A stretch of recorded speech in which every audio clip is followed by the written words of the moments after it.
Hi, everybody. Welcome to the Hammer Museum. I'm Claudia Bester. I'm the Director of Public Programs here. Thank you. I am so pleased tonight to welcome the writers of the PEN Emerging Voices program. It's at the core of the mission of the Hammer Museum to support the work of emerging artists.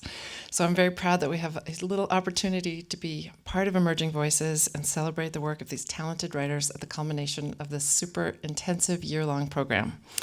As an aside, for those of you who are interested in literature and writing and writers, we have a year-round literary series here at the Hammer Museum, fiction, nonfiction, poetry, and if you would like to get more information about it, you can sign up to be on our email list with one of our ushers, or you can also sign up on the Hammer website, and all of our programs are always free.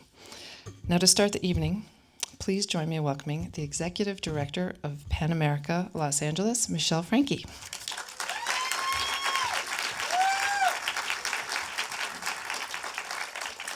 Thanks so much. Good evening, everyone. My name is Michelle Franke, and I'm the Executive Director of PEN America's Los Angeles office.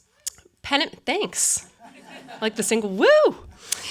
PEN America stands at the intersection of literature and human rights. Our mission is to unite writers and their allies, to celebrate creative expression, and to defend the liberties that make it possible. It's our belief that art connects us, especially during challenging times. So it's my pleasure to welcome you to one of my favorite events each year, the Emerging Voices Final Reading. It's terrific to be back at the Hammer Museum, an epicenter for art and ideas in this city. Many thanks to Claudia Bester for hosting us. Claudia has long supported the Emerging Voices Fellowship, and we're incredibly grateful to her. Emerging Voices, EV as we call it, is a literary mentorship that provides writers who feel isolated from the literary establishment with the tools, skills, and knowledge they need to launch professional writing careers. PEN America has always recognized that books are entry points, offering readers the chance to understand and celebrate differences. In doing so, we accept a responsibility to support writers who transport us, who are telling stories that depict the complexity of our world. We do this by presenting programs like EV, which is a program for writers, but also a program for readers, for every person who has looked for their story on the page. The EV program provides fellows with a professional mentor, UCLA workshops, over 25 private meetings with authors, agents, and editors, a professional voice class, a submission workshop, editorial notes, agent speed pitches, and so much more. Tonight, Judy, Anthony, Fajer, TK, and Dare will join the 146 writers who have completed the fellowship since 1996. A group that's gone on to publish more than 60 books and earn hundreds of awards, publications, and honors, a record that bests some MFA programs. We're so proud of the five of you and of this community of artists and friends. What writers need to launch a professional writing career is constantly evolving, and I think that there's no one more keenly aware of this reality than our fellowship manager, Amanda Fletcher. In 2019, did I hear a clap out there for Amanda? Jamie's never afraid to start a clap. I see you, Jamie. In 2019, Amanda added digital marketing and social media workshops to EV while continuing to produce the EV podcast, which is now on iTunes. She really wanted me to tell you this. It's very important. And to expand opportunities for alumni. This was a particularly special year to be in Amanda's orbit for another reason that's important to note tonight as it relates to the program and what's ahead. Some of you may not know that prior to leading EV, Amanda coordinated the program, and before that, she was selected as an emerging voice in 2012. And back further still, she was an applicant in 2011, someone who made it to final round interviews and wasn't selected for the fellowship. She kept writing, though. Writers really have no choice. They keep writing. When Amanda applied to EV again in 2012 and was accepted, she'd just been diagnosed with breast cancer and was about to begin chemo. I have overseen 11 EV cohorts since 2008, but I have to say, I've never seen someone approach the fellowship with such vigor. more than present for each opportunity, positively eager to learn, to soak it all up. Her final reading was in this room. She wore a floor-length gold dress, a total star. Amanda read from her memoir in progress that night, which would remain in progress for 7 more years, and officially in the throes of it, beginning fall 2018. On May 2nd this year, Amanda finished the draft of Halo, the project she applied to EV with. That day, she posted a video online. Her computer screen read, "The end," which meant, of course, the beginning, to be on the other side of one's first book. In the video, you could hear her crying a little in the background, and I watched it, and I cried a little too. Sometimes when Amanda talks about 2012, she'll say that EV helped her, but she's also really helped us, me especially, to understand EV. EV provides resources, but actually bringing your story into the world, that's up to you. It's day in, day out, messy, emotional, prioritizing yourself work, but it's also possible and worth it. Elizabeth Gilbert says it like this, and this is a charge to everyone in this room tonight. You have to participate relentlessly in the manifestations of your own blessings. Amanda, you are a masterclass in participating relentlessly. Thank you for showing me, through so many endings and beginnings, the beauty and purpose and possibility of this thing. I'm really proud of you, and I'm grateful for your work. Let's give Amanda a round of applause. I also want to say thanks to our EV intern, Joanna, and I also want to say thanks to someone who isn't here tonight but may catch this on live stream, our beloved former staffer, Natalie Green, who helped kick off. Yes, Natalie. Natalie helped kick off 2019 EV before moving recently to New York. If you'd like to learn more about PEN America and the Emerging Voices Fellowship, please stop by our information table at the door tonight. The deadline for the 2020 fellowship is August 1, meaning you've still got time to apply or to recommend this unique opportunity to someone you know. Now, after 23 years, mentorship remains the cornerstone of EV. Thanks to the 2019 Emerging Voices mentors, Vickie, Venita, James, Steph, and Sesshu for offering their time and talents to our fellows. We really couldn't have done this without you. And to give you all a sense of these extraordinary mentor-mentee relationships, and the 2019 mentors will introduce their mentees' readings tonight. So now it's my pleasure to welcome poet Lynn Thompson, who is reading mentor Sesshu Foster's introduction of fellow Dare Williams. Please welcome Lynn.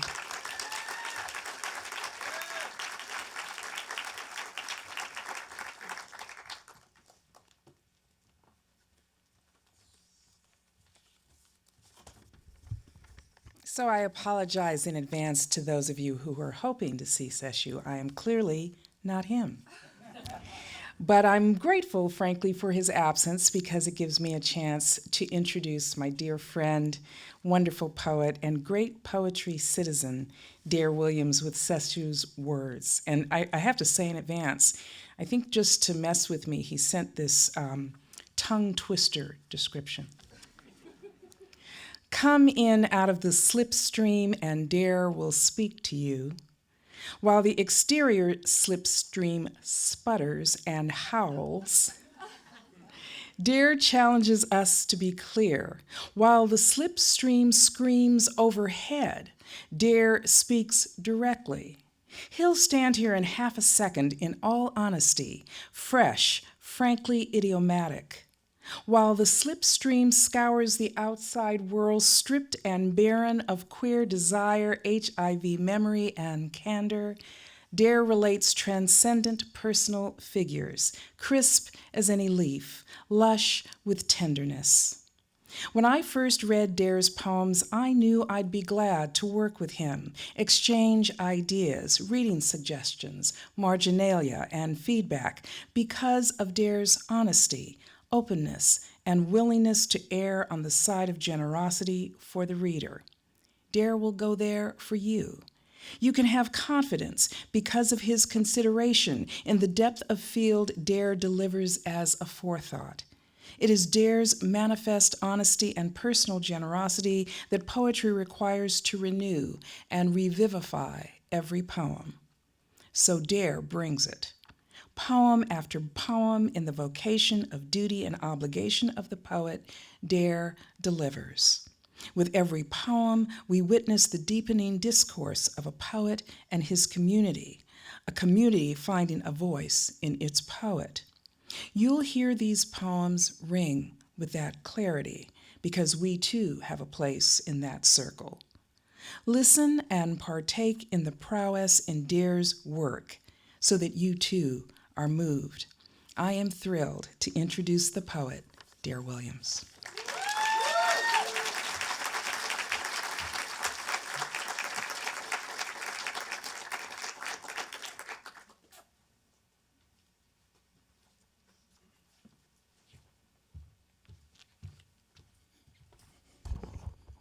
Thank you so much, Lynn, for reading Sesshu's kind words.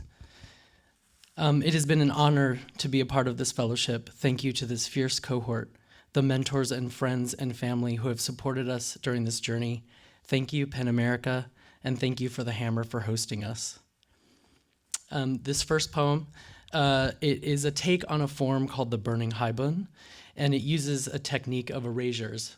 So I'm going to read the full text, part one, and then the second erasure, and then the final erasure. Space Invaders. In 1982, the world's first computer virus was written from a bedroom of a 15-year-old boy. They called it First One in the Wild.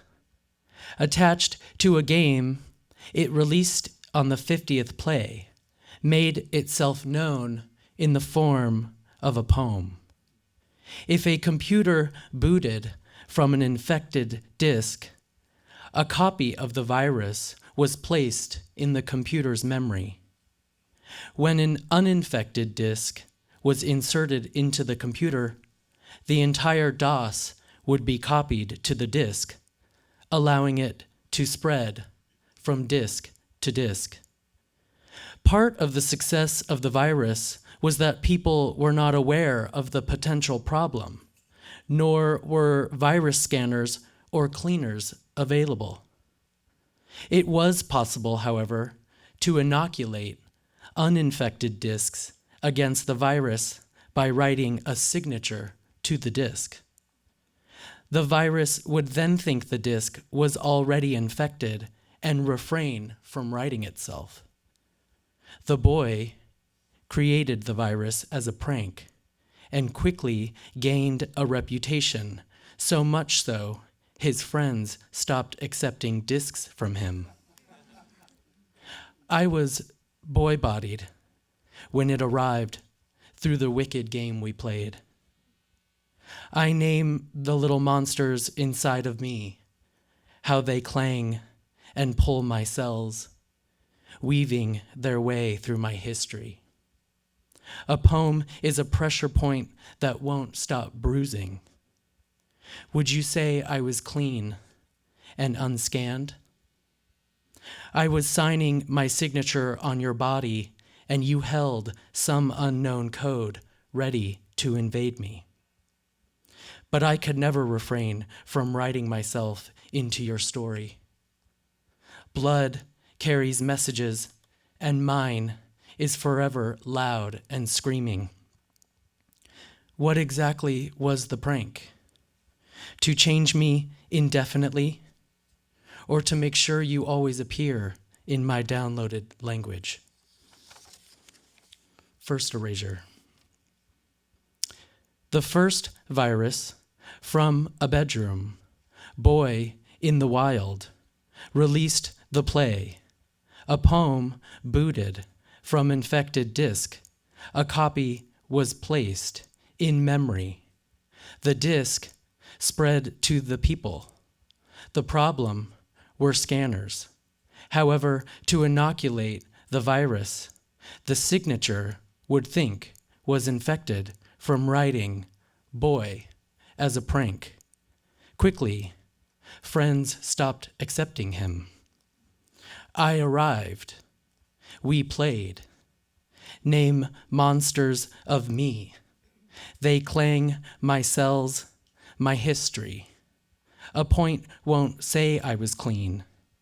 I was signing your body some code, but could refrain myself. Your blood is forever loud and screaming. What was your change? Always my downloaded language. Final erasure. From a bedroom in the wild, the play poem infected memory, allowing the people to inoculate the signature. From boy, a prank quickly stopped him. I played, monsters clang. My history was clean, was signing your body. Your blood is forever, what was always my language. Thank you. Thank you. In Sesshu Foster's book, City of the Future, he writes what he describes as postcard poems. And on the back cover is a postcard that you can cut out, and there's a list of instructions to partake in. This poem is inspired in part by one that reads, "Take a moment to articulate your feelings about existential vertigo, which are probably special, and send it." So this is my postcard for Sesshu. Bohemian Rhapsody. I get loneliest at night. I don't mean I need someone. The distance between two people is a record left spinning, is a borrowed jacket, a postcard sent but never received. I don't want to be clingy. I want to know the chords in this song because I am looking for you in every note. Tell me how to be a human with grace, and I'll do it. After watching Bohemian Rhapsody, tears stream down your face. You are wrecked, suspended in sorrow. I feel nothing. But what's another word for empty? Oh, I have one. What about hollow? In my mouth, my tongue twists a hole where a tooth should be. Or maybe what I feel is a bottle being taken away from me when there's one sip left. The car driving away before we're allowed to see the sun set. My whole life fading into twilight. In movies, I am a neutered clown, symbols crashing into your conscious, a room full of balloons that I cannot wait to burst. Boys keep swinging, but I am two loose strings failing to fit together. On dance floors, I am dizzy, unashamed, and free. My neck collapses into a stranger, strapped in and trusting. I hurry a kiss and leave the rest. I stain memory. You have seen me before. I am sadness accruing. I am cursed and ghosted. I hear dead boys ringing. In this lush summer, it is suicide season. It is July, and I cannot find pride. A painted over party, all flash and ephemera, lights down and unplugged, silent and speechless. Who am I if I'm not proud, even in the dark? Inside my body lives a list of names that I have already started to mourn. It is said, after war is over, the dead can still be heard delivering speeches. I don't know who needs to hear this, but what haunts me the most is who hunts me the least. In bed, I am reckless. In streets, I am running, I am jumping, I am falling, I am leaping, I am dancing, I am shining, I am running, I am jumping, I am falling, I am leaping, I am dancing, I am shining, I am running, I am jumping, I am falling, I am leaping, I am dancing, I am shining. I'm just a poor boy. I need no sympathy because I'm easy come, easy go. Any way the wind blows doesn't really matter. If I'm not back again this time tomorrow, remember me as a time of day. I'll let you choose. Thank you.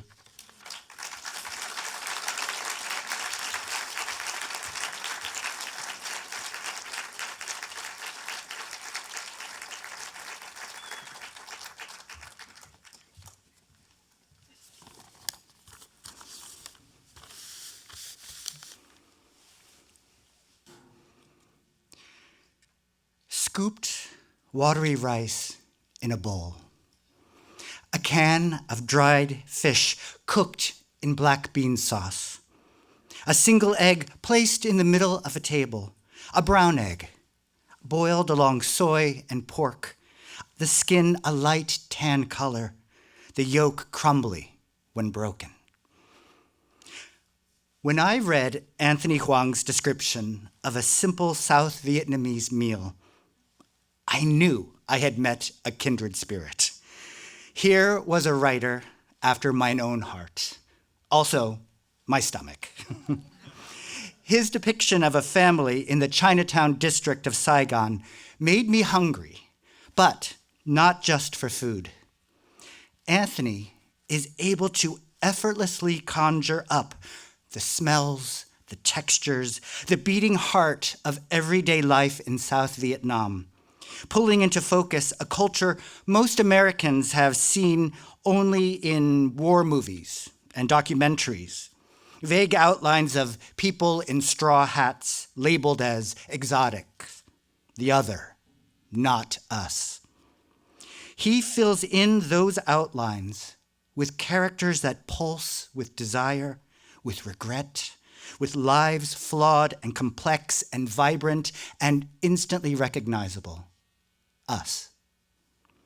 Like Elena Ferrante's Neapolitan novels, his is a narrative anchored in geography, but universal in its emotional truths, following a young girl, Cook, as she grows up in a city on the brink of upheaval.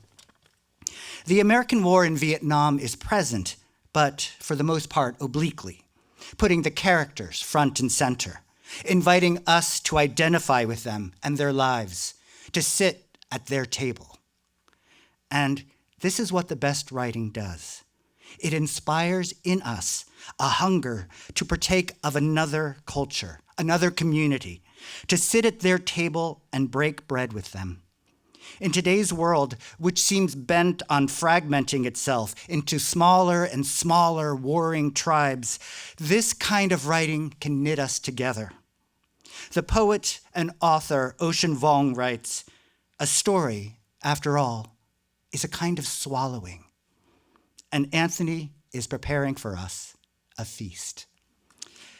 Over the past 6 months, he and I have sat across from each other in many a dumpling palace and strip mall noodle shop, discussing his work, my work, the nature of writing itself. During his tenure with the Penn Center Emerging Voices Fellowship, I have watched his passion for writing ignite, his discernment and discipline and artistry grow. It's been inspiring to me, nourishment for my artist soul. Though he's only been on this journey for a few years, it's clear he's found a calling and a new community. He has opened himself up to the great blessing and terrible curse that is the writer's life. Please welcome to the table, Anthony Hoang.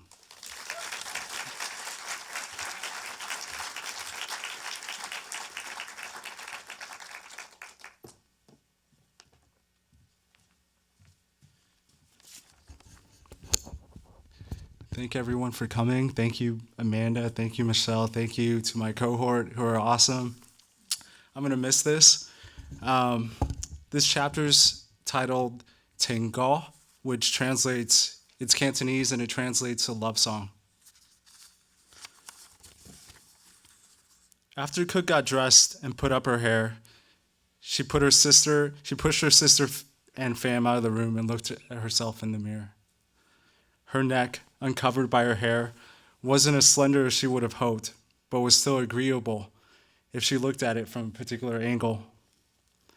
Yet, even with her own critique, she couldn't help but be transported to the future.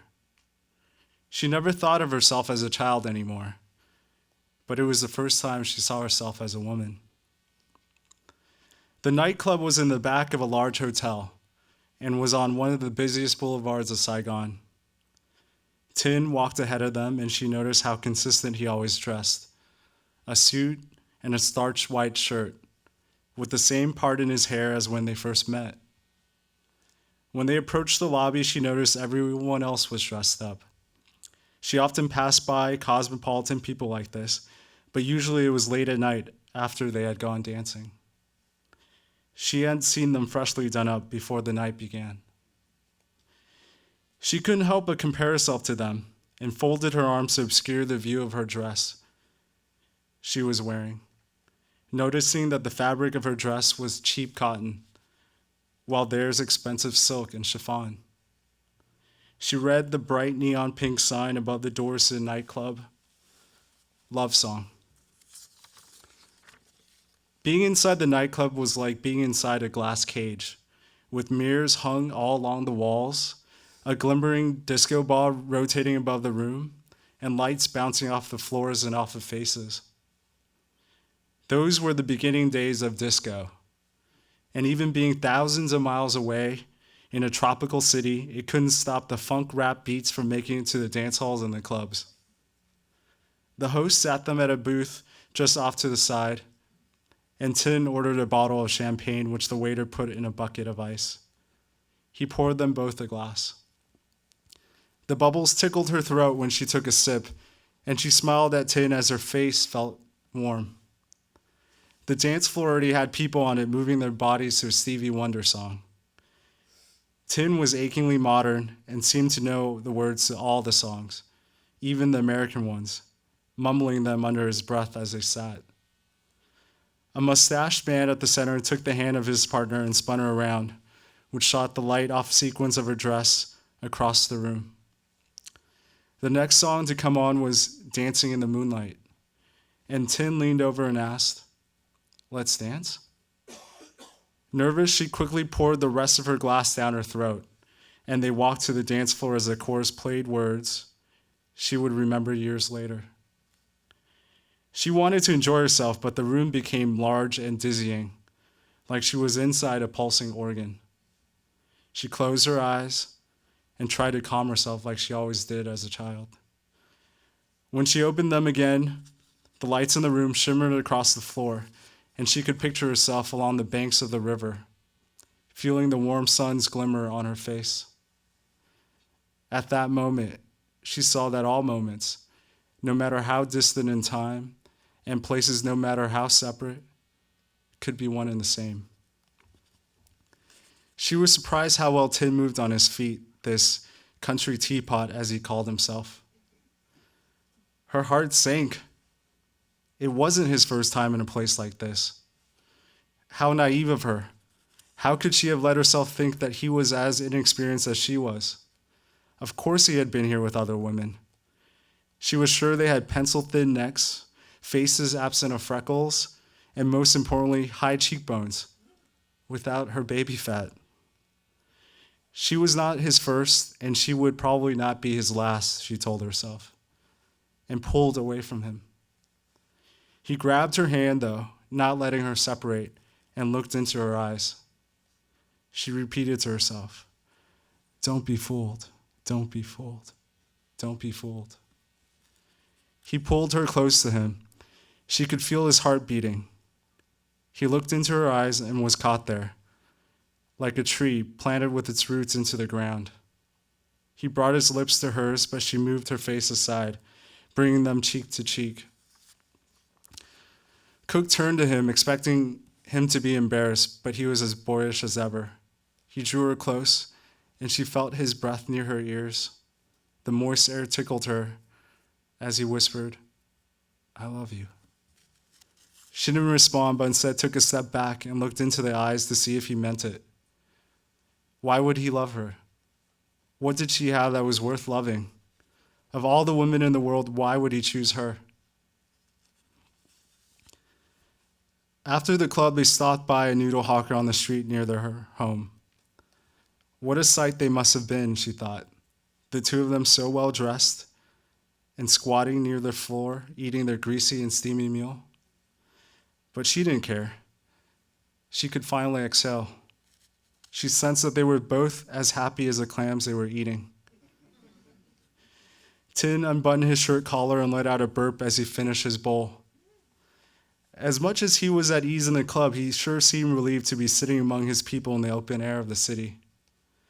Perhaps they were both pretending to be people they weren't. When they finished the meal, they walked towards her home, and he took her hand that was at her side and held it. Around the corner, she could hear the familiar sounds of her neighbors yelling and laughing in the distance. "Thanks for tonight," she said. "I can make it back from here." "I hope it's not too late," he added.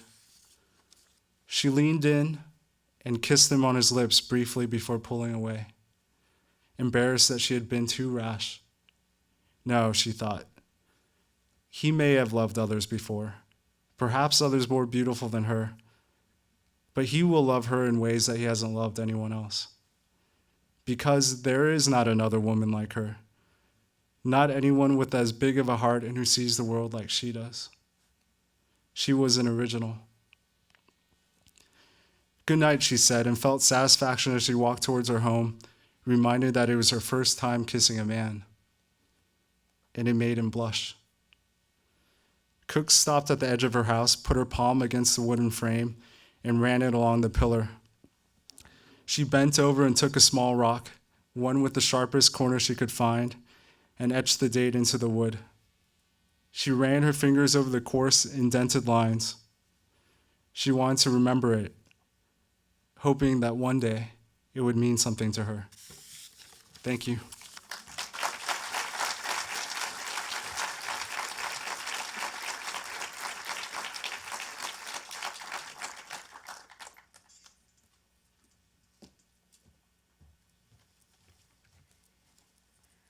That was giving me In the Mood for Love noodles, but with a happy ending. So, y'all are making me hungry. As children of immigrants and refugees, we inherit so much from our families: hope, creativity, and perseverance. These are the things it takes to survive crossing an ocean and rivers full of death. From my family, I've inherited tenacity, a belief in justice, and a love for the everyday beauty of my community and my city. But as TK pointed out in her recent essay, I started to write the way I needed to. Sometimes our inheritance also includes fear and shame, inherited from our colonial pasts. To survive, we may try to become invisible because staying small sometimes feels like being safe. By reading TK's work and getting to know her over the past few months, I can tell you that both are unsmall and magic. Her writing is based in the truth of our bodies, the film of memory, and what imagination can create for our futures. She knows now, but has always known, that what she has to say is more important than fear. TK's essay also reminded me of what it means to welcome oneself as a writer. She thanks the winding road that she took to call herself a writer, which gave her the ability to write the stories, poems, and essays that she does. She wrote, "My past helped me to name and call to the people for whom I live. We are not alone when we write. Our ghosts and loves are there with us always. Who are we if not the remakers of our future? You might know TK as a poet, and that her poem, The Harvest, was a 2019 Rita Dove Poetry Prize finalist, which is fancy. You should also know and ask her for her speculative fiction, however, and short fiction too. This is what happens when you support people with resources and time. They blossom. They become fully ready to tell all of their stories. We were talking recently and started telling horror stories about being English language learners in school, and how our mistakes were so painful to make in class and in front of some teachers who were all too eager to correct us. I confess that I frequently flip my words and languages around when I'm speaking. Our mistakes are what other people might see as shortcomings, but they are not, I said. For poets, these mistakes are gifts. What a gift to create new words and meanings for things we thought we knew. We sat there and cried because we knew this wasn't just about spelling. Our colonial school systems and Western thought make most of us think that we are not smart enough, not good enough to be anything, much less writers, much less artists who challenge antiquated thought. We were crying because we knew that we could persist despite and through whatever tries to kill us every day, because our families believe in another kind of future. TK's writing reminds us to believe in ourselves and that we have so much more to say. And I will always believe in her. Please join me in welcoming fellow writer TK Leigh.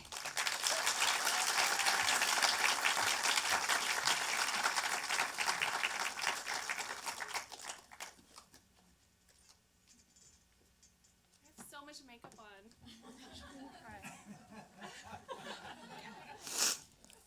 Thank you, Vickie. I feel seen. And thank you for everyone for coming. UCLA brings up so many weird memories for me, so it means a lot that people came to Westwood. Paid the parking. Anyway. So I was Googling one night, and I Googled boat person, and generated this Wikipedia image of Vietnamese refugees. And so this poem is based on that. It's called Afterlives. You exit a womb in soft song of wood rot and rebirth.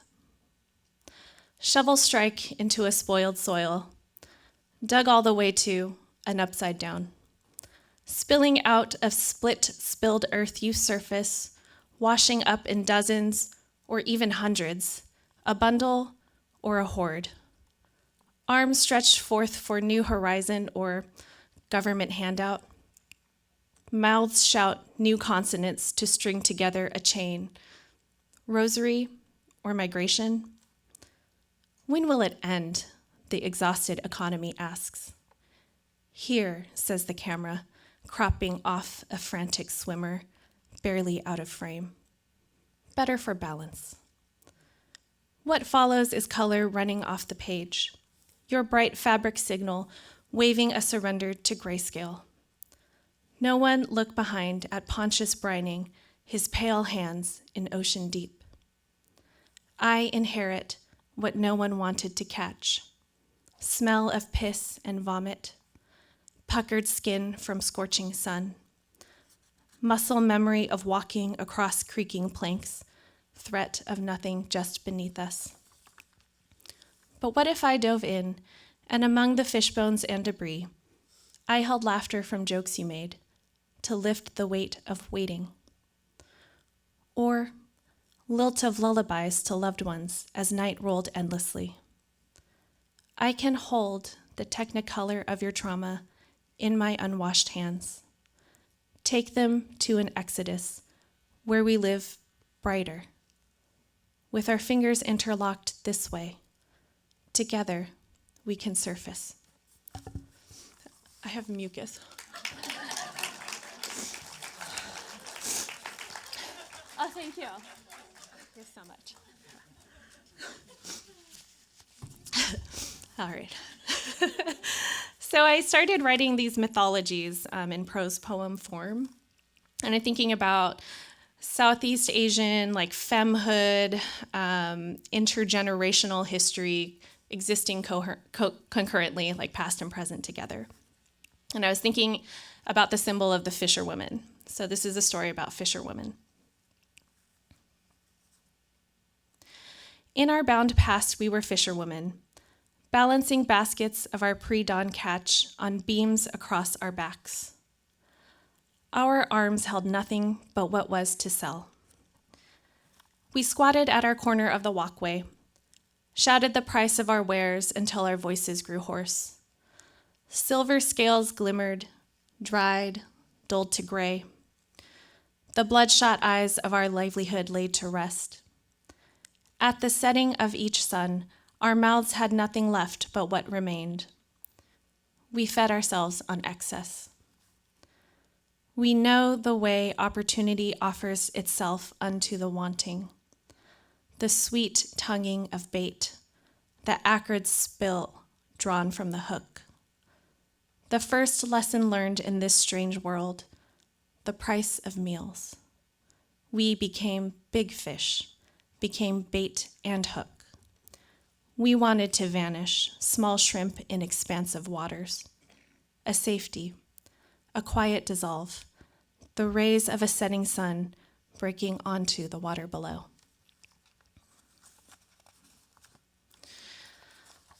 So then I continued the mythology to include durian. Does anyone know what durian is? Yes, it's a stinky fruit. People either love it or hate it. It's called Hoang in Vietnamese. And for me, it became a symbol of a lot of things: secrets, trauma, joy, excess, queerness. It just started to embody a lot of things for me.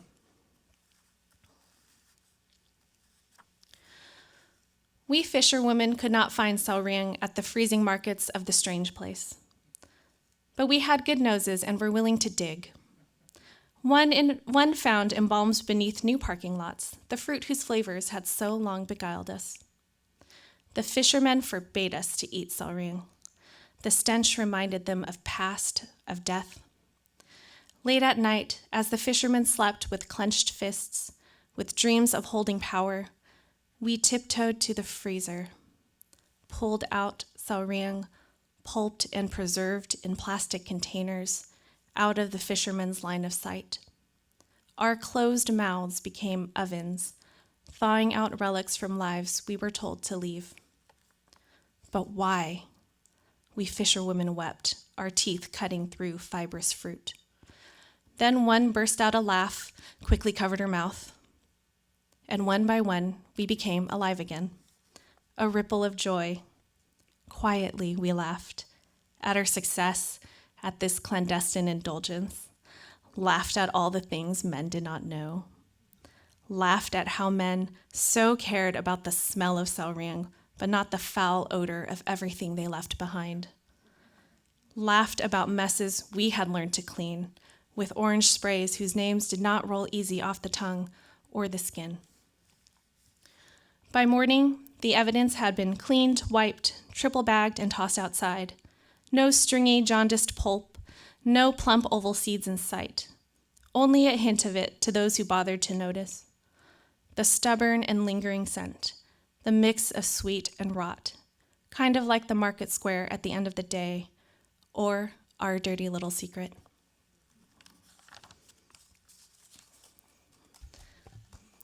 Thank you. So my last poem is called Sniper Girl, and it's dedicated to Ngoc Leigh, who is the actress who played the Sniper Girl in Full Metal Jacket, if you've seen that movie. So just imagine that end scene. Can't help but stare down gun barrels like they're binoculars. Hope to see tomorrow on the other side. Fields once yielded circles to swinging braids, tall grass bowed landing for my helicopter dance. Jackets await ambush. Fingers tremble into guns. Paint fates into titles upon their metal skulls. Swaying on hammocked reveries, they recall how red miniskirts shook and priced daily bread. Laughing full-bellied, each ha an explosion, the name of someone I once knew. How else to explain their origin other than swords slicing the sky into confetti? What an offense, the way they shh with bared teeth, the quiet, a countdown to a night spark. All along, I saw how war wore the clothes off a spirit, left us all unraveled, threadbare. Here lies the place that was the whole world. Here lies the home I once called water. Boys keep looking for their own hooves, impressed into mud I tracked for miles. Did not have a name, but knew the joke. Did not have a camera, but had better shots, boom, boom. Don't know what else awaited the other side except a will to live, each shot a chance to eat again. I told them what to do, and they did it. I told them what to do, and they did it. Ha.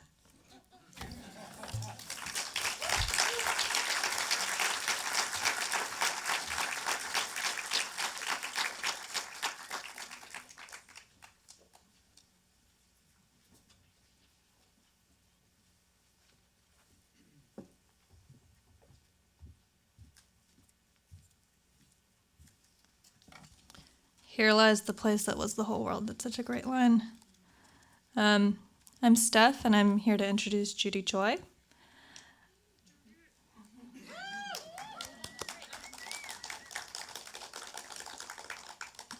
Crime fiction may be full of brilliant serial killers and elaborate conspiracies, but that isn't why I've always been drawn to the genre. I read and write crime fiction not because crime is gaudy and extreme, but because it is everyday and commonplace, an unavoidable part of life for anyone living in a society. It's nothing more or less than the bad things people do to one another. If you want to understand a place, a culture, a community, there's almost no better way than to look at the crime, who hurts who, and how, and why. Murder doesn't happen in a vacuum. When a man kills his ex-wife, he tells on a misogynist culture that says women belong to men. When a cop kills a black teenager, he tells on a system that devalues black lives. Crime is mercilessly illuminating. It throws everything around it into sharp relief. When Amanda asked if I wanted to mentor Judy, I couldn't say yes fast enough. Like me, Judy is Korean American. Also like me, when it came time for her to write a story, she gravitated toward crime, the narrative possibilities inherent in a dead body. Several of them, even. Dead bodies were all around Christopher Kim that year. That's the opening line of Judy's novel In Progress, a book about a 14-year-old boy coming of age in Texas, where Judy grew up. Death in Dallas was nothing new, what with the drunk driving, the love of a trigger, and way, way too much money, and yet, at the same time, not nearly enough. Judy uses crime to explore Christopher's world, his family life and his friendships, his Dallas community and his place in it. She inhabits multiple points of view, trying to understand all of her characters, their lives and their motivations. With humor and humanity, she writes about this colorful cast. Christopher's mother, a hard-working woman who comes home tired after work, but would get a second wind around yelling time. His under-the-table driving instructor, an openly racist man with a filthy car who accepts cash for teaching a 14-year-old to drive. As a PEN Emerging Voices Fellow, Judy has worked to get words on the page and find a structure that serves this ambitious novel. It's a project driven by character and crime, and I can't wait to see where it goes. Please help me welcome Judy Choi.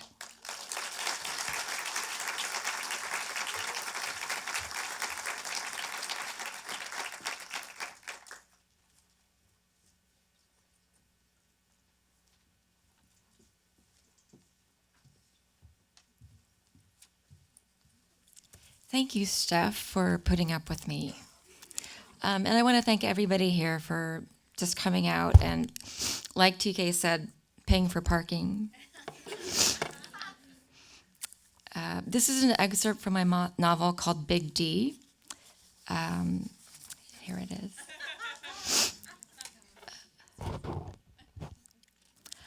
Luann's mom had the same face as Luann, round with strong cheekbones, eyes the color of blue Gatorade, a widow's peak pointing down at the same nose fashioned by the same doctor. One hand leaned on the carved mahogany banister, the other held an etched glass of champagne. She looked 19 in her slinky sequin dress and heels, all slender, regarding us from above, midway down the kitchen staircase. "How's dinner, kids?" she said. There were 8 of us that New Year's Eve. Home from college, we had made an early meal at Luann's before the big party to signify our adulthood. Lobster bisque, pesto over a crusted salmon fillet, sautéed spinach, and, since it was Texas and all, pecan pie.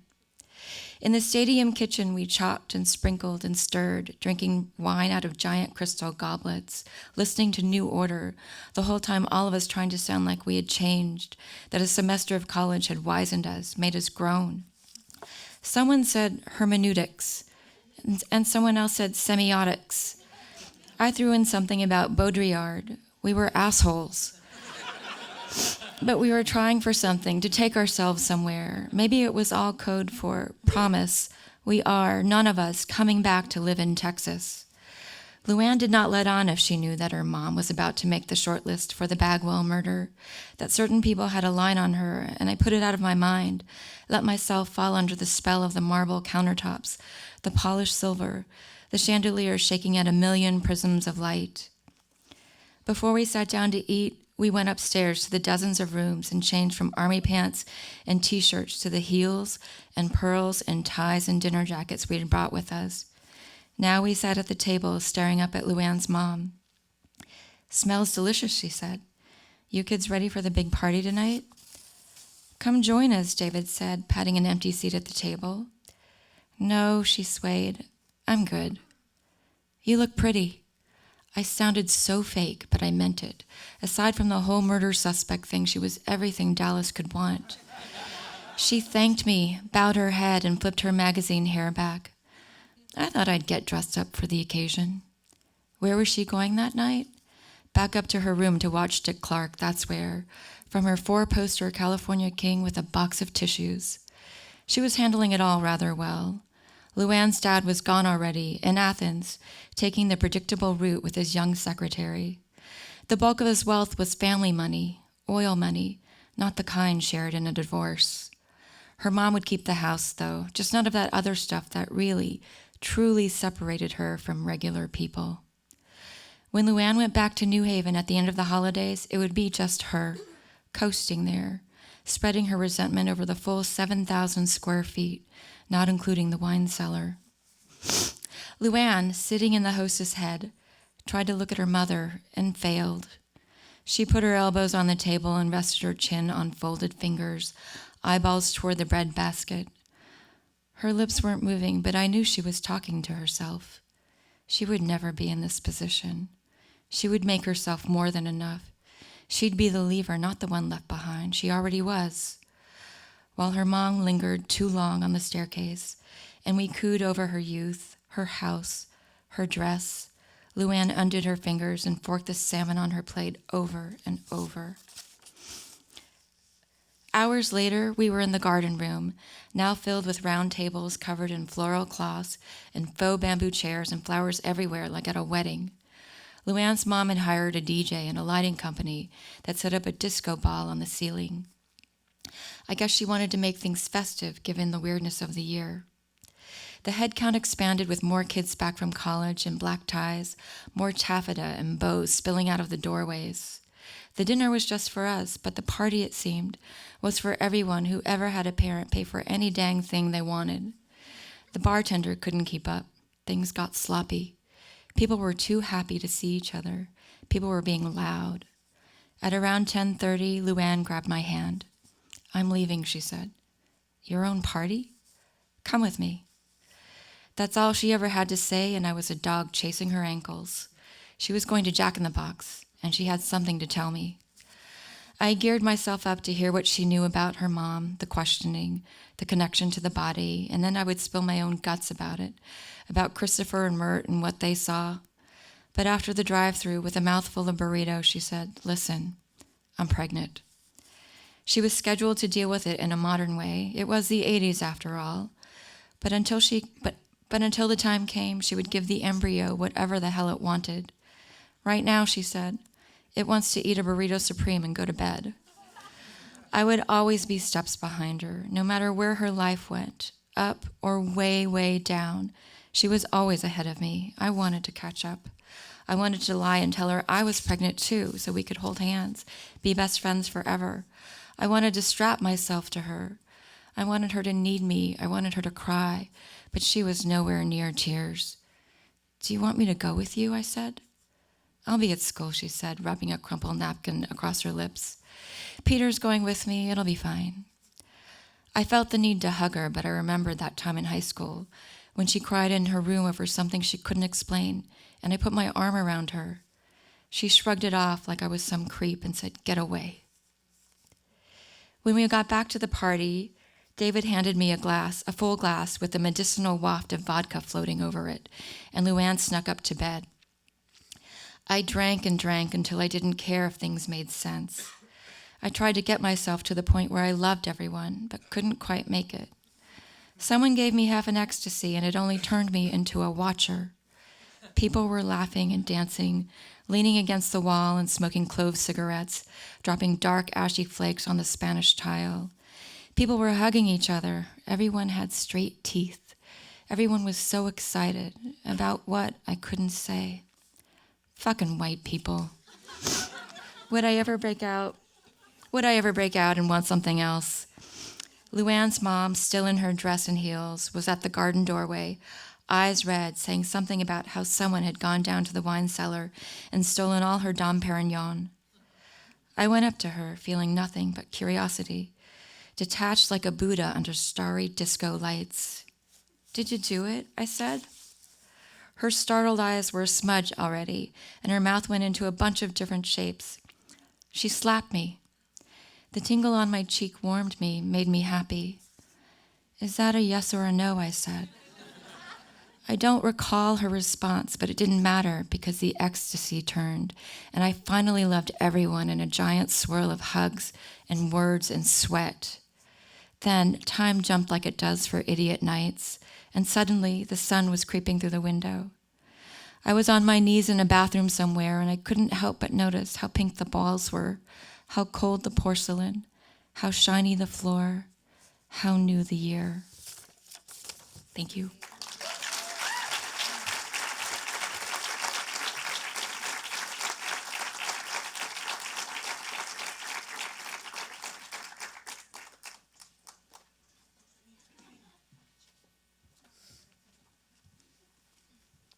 Okay, that was hilarious.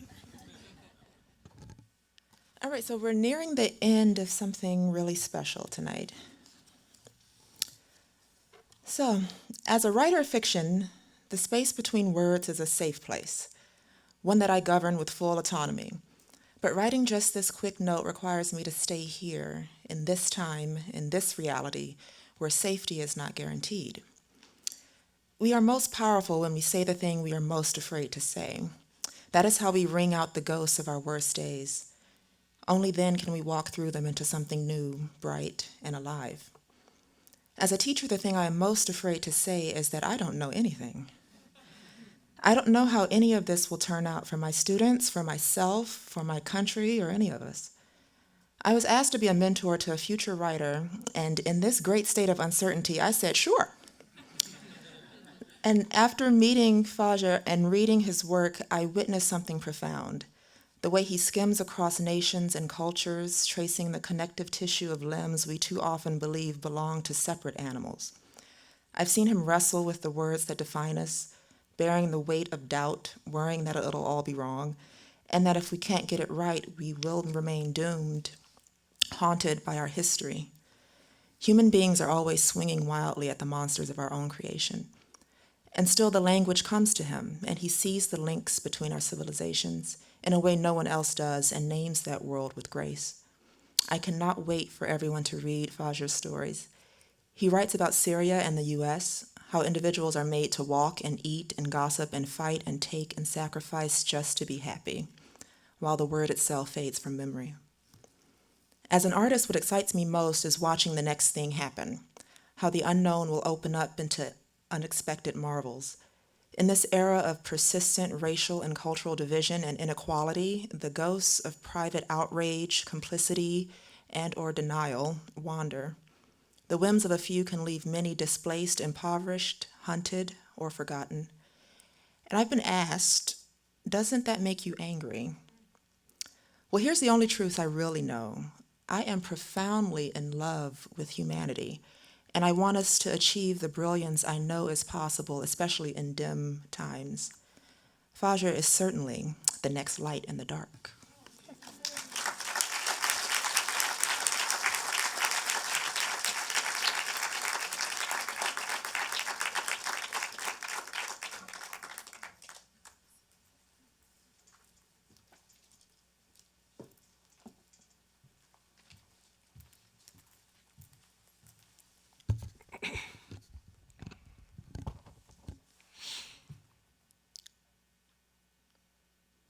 I followed the crowd off the plane into LAX, took off my shoes, emptied my pockets, stepped into a body scanner, feet apart, hands over my head.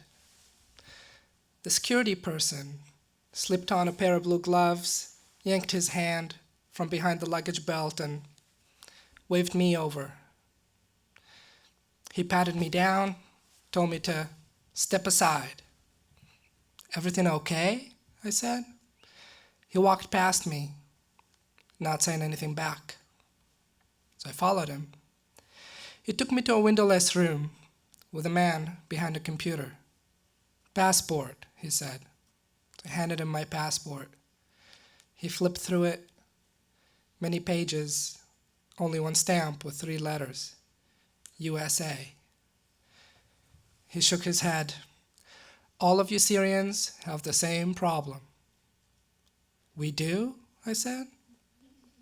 "Yes, we didn't catch it before the millimeter wave system." "What's a millimeter wave?" I didn't ask. "Yeah, not good," he said. I tried to clear my throat, but it was too dry from the air conditioning on the 15-hour flight. "There," he said, and handed me a print, one of those 3-image sheets you get at photo booths. It was an x-ray of, I guess, me. And I stared at it for as long as was appropriate for pretending to know what I was looking at. "The thorn," he said, "in your heart." He pointed the tip of his pen to a wide dash in the ribcage area, and again on the second image, and the third, from all angles. "Huh," I said. "Could be contagious," he said. "I just know I can't let you in." So I paused to think about my options, as though I had any. What do I do?" I said. "Well," he said, "I only know where you should go, not what you should do." "Where do I go?" I said. "Not here." It's not far-fetched, I thought to myself. We have big noses and weird cardiac diseases like Mediterranean fever. Maybe this was one of them. So I wandered around the airport, the duty-free area, bought some tax-free beer and drank it by the window, watching planes land. After some time, I'd taken 2 naps and drunk a few more beers. I overheard some people talking about an airport hotel. So I checked with the information desk. "You can stay there," they said, "but you have to pay." So I did. It was not cheap, but I didn't know what else to do. After a few nights, I heard a familiar accent at the cafeteria, so I walked over to the family. "Excuse me, are you from Syria?" "Yes." "Did you just get to LAX?" "Yes." "Resting before a connecting flight to Seattle." "Will they let you in?" I said. "Why wouldn't they?" they said. "Well," I said, "because of the thorn." They looked at each other, then back at me. Is this your first time out of Syria? Yes, yours too? Where's your thorn? They said. In my heart, I think. Sorry, they said, we can't help you. I met more Syrians over the next few days, but didn't talk to them. What's the point? I thought. I slept a lot, walked around the airport when I got bored, twisted bottle caps, ran on the walk-in escalator, drank more beer. I'd run into travelers that ask about their trips, that ask about mine. I came here from Syria, I'd say. I'm very sorry, they'd say. Because of the thorn? What thorn? It's nothing, I'd say. It's just a splinter. It'll go away. A few weeks later, a man sat on the bar stool next to mine, and the way he looked with his hunched shoulders and his dull gaze, it was oddly inviting. I feel like I know you, I said. You don't, he said. I know, I just flew in from Syria. First time, he said. First time. Well, he said, it's the first time and the last time for everything. I ordered a beer, same kind as his. Cheers, he said. I clicked the rim of my bottle against his. They don't let me in, though, I told him. Still have your thorn, he said. Yes, do you have one too? There's only one way to get rid of it, he said. What's that? He picked up his bottle, brought it to his lips, and put it back down. Take out your heart. My whole heart? Yes, this can for metal, bones, objects, not organs. Will I die? I said. No, they have surgeons for this kind of thing. Is it an expensive surgery? I don't have much money. He slapped a $10 bill on the counter, then slammed his beer on top of it. They'll give you a loan. Let me buy you another beer. He stood up, gave my shoulder 2 taps. Good luck, brother.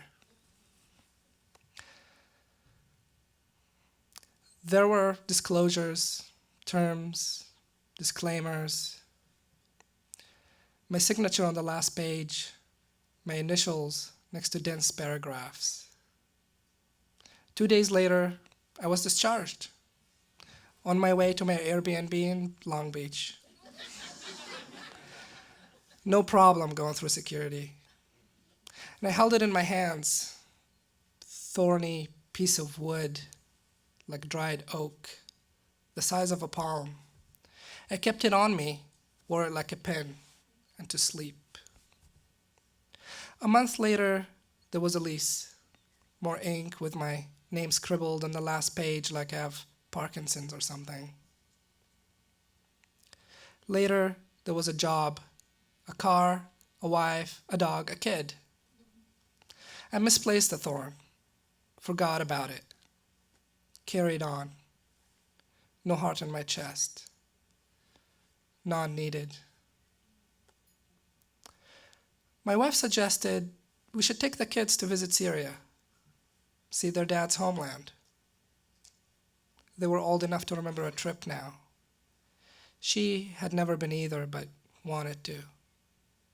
Why not? I said. We packed, found a sitter for the dog, locked the doors. I found the thorn. I wrapped it gently in my scarf and put it in my bag.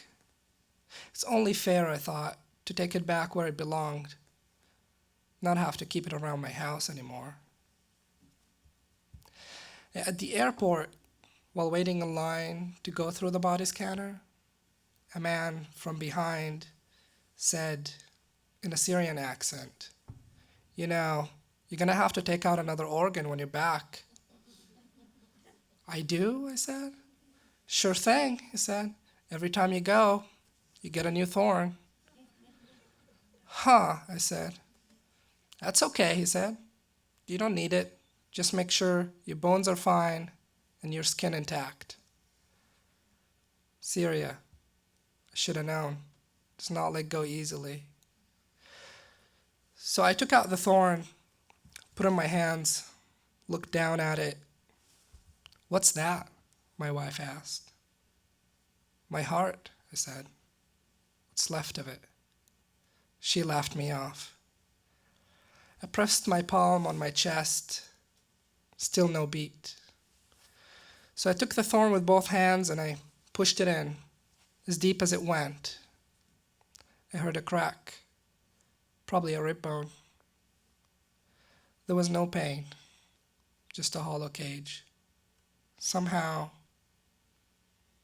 it felt complete.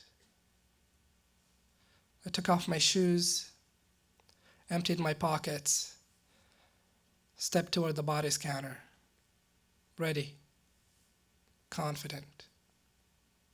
I stepped on the marks, feet apart, hands over my head, and waited for that camera to swing by and take my 3D shot, watching the blood on my shoes as they leave without me on the conveyor belt.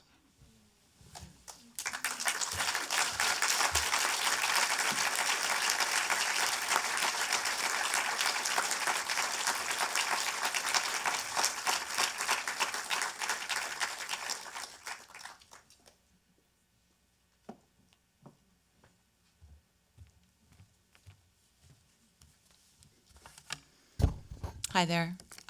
Thank you everyone for coming this evening. I'm Amanda. I'm the fellowship manager.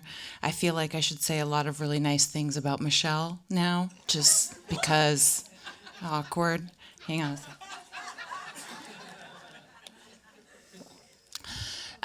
I do want to direct your attention to the program. Claudia has asked, because not everyone is familiar with Emerging Voices and all the people that are associated with it, to please take a look at our special thank you page. I don't want to risk missing anyone. I want everyone to know that there are so many people and organizations that are responsible for making Emerging Voices what it is, so please take a look at those names. Everyone, I want you to know how much you're appreciated. But I do want to say thank you to the Hammer for having us back. This is a magical theater, such a great place to be. So yeah, let's clap. Claudia, you said something about next year today, so I just wanted to remind you of that. Well, next year. I also need to thank Jamie Wolf for championing this fellowship and just art in general. I can't see you, but I know you're out there. This has been a tough year for you and your family, and yet here you are in the audience always. As manager of this fellowship, I'm always being asked for names and numbers, proof that this fellowship is a success. Statistics. How many books do EVs have? How many awards? Who's in the news? Who would we know?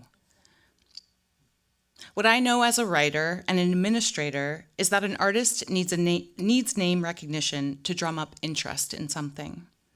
People need to know why they should care. And as much as it pains me to admit it, it would appear that you need to be widely read, admired, and recognized in order to have value in the literary world. Your book needs to be on the right lists, and your work needs to be in the right publications. You have to be interviewing the important people, teaching in Europe, and hanging out with the cool kids at those sought-after residencies. Somehow, you have to have hit the mainstream. It is the price of living in a celebrity-driven culture. Fame matters. I hate that. So then, what about the EVs who aren't famous? The ones who've quietly gone on to get their MFAs, or who teach in underserved communities, or who live somewhere other than Los Angeles or New York City? What about the ones who, dare I say, don't have a social media presence? Or the ones who haven't published a book lately or at all? Do their stories matter any less? Does it decrease the value of the fellowship if there are years where none of the fellows ends up publishing a book? Does that mean we failed? This is audience participation time. Does that mean we failed? Fuck no, it does not. It does not mean we failed. Writing is really hard. You need time and space and ideas and a full-time job now that isn't writing. And for some, a spouse who pays the electric bill, and kids who can entertain themselves, and a dog who doesn't particularly enjoy the outdoors. But above all else, you need to believe in yourself and your story. And I think if Emerging Voices gives you nothing but that belief, then we are a success. Thank you. So Dare, Anthony, TK, Judy, Fajer, of course I want you to go forth and prosper, and I will do everything I can to help you finish your books and find representation in freelance gigs and teaching opportunities and further education, and yes, even fame. But let me say here and now to all of you that if none of that happens, it doesn't mean anyone wasted their time on you or with you or that your stories matter any less. Some people will tell you that. The literary establishment might even tell you that. Don't listen to them. Listen to me. You've been hearing that for 7 months. You are writers. Don't ever forget it. Okay? I'm weepy tonight, so I apologize. Thank you again, everyone, for coming, and please, we would love to see you out at the restaurant in the courtyard. Raise a glass to these amazing writers. Thank you again to the mentors for these beautiful introductions that you've written. And that's all we've got for tonight.